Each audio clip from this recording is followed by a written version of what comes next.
Une enquête approfondie est en effet nécessaire et je ne suggère pas que la Turquie ou que l'Arabie saoudite n'ont pas la capacité technique de mener à bien une enquête.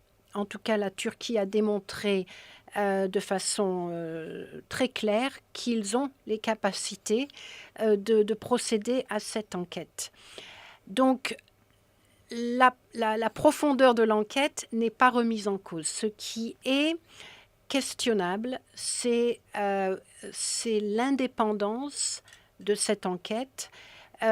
Et selon David Kay, le rapporteur spécial sur la liberté d'expression, et moi-même, une enquête internationale apporterait un élément de légitimité, de validation qu'une enquête turque ou une enquête saoudienne ne peut pas procurer à la communauté internationale.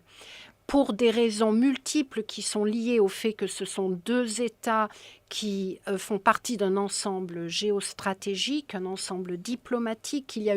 Ça fait 15 jours, si ce n'est plus, que l'affaire se déroule devant les caméras du monde entier, qu'il y a des intérêts, des jeux diplomatiques et politiques qui ont eu lieu.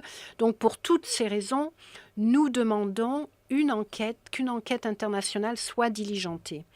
Ça serait une enquête avec un mandat qui lui serait donné soit par le secrétaire général, soit par le Conseil de sécurité, soit par le Conseil des droits de l'homme.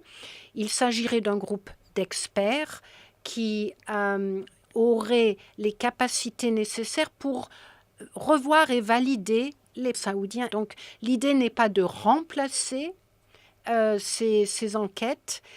L'idée est de leur donner une légitimité et une validation que d'elles-mêmes, je pense qu'elles ne pourront pas avoir.